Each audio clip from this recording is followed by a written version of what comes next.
it's Christine here from Social Skills Australia.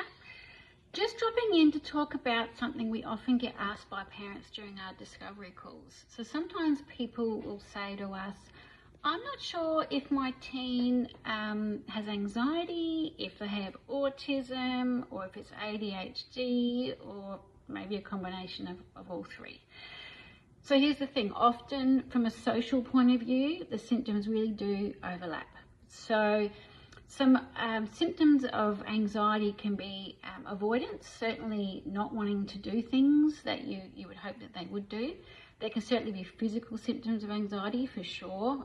We think from headaches to just physical stress, churning stomach, not being able to eat is a pretty common one. Lots of physical symptoms of anxiety. So often with anxiety, it's very fear-based. So often they really want to do something, they just can't. So that might be some tips that it's anxiety. For autism, often there is difficulty reading social cues for sure. Like even if they're literally looking at someone's face, watching these concrete behaviours, they just don't know how to read those social cues.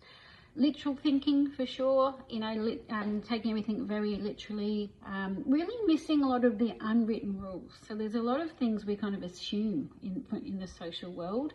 We kind of assume that people know what we mean. There's a lot of assumptions, and for people with autism, those unwritten rules really aren't clear. And then there's some ADHD markers as well. So there's different kinds of ADHD for sure, but often what we see with the young people that we work with is impulsivity. So really interrupting a lot. That's how it comes out socially.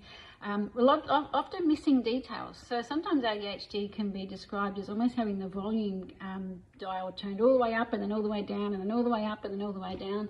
And so they're really constantly kind of missing things. That can be very tricky from a social point of view. And often people with ADHD, there's quite intensity around how they are as well. They experience everything quite intensely. So here's the thing, many teenagers have all three of those things, a lot of those symptoms, and they might not have anything that's to be diagnosed. Here's the thing, regardless of diagnosis or not, we teach the same concrete skills in peers. So we teach the same things around how to make friends and have conversation skills and things like that. So a formal diagnosis can help with some things if you're looking for funding, especially if you're looking for accommodations at school, that kind of thing. Sure, a diagnosis might be helpful. Here's where it doesn't matter though. Skill building of social skills, a diagnosis is not required at all. We use the same approach for everybody. So no matter what is happening for your young person, if they are experiencing any of the things we've just talked about, then our peers evidence-based social skills training program could be helpful for them. So I hope that's helpful. If that sounds like something that might be helpful for your young person, please get in touch. You can book a free discovery call with me. We'll have a chat about your young person and we can determine if this program might be a good fit for them. Talk to you soon. Bye-bye.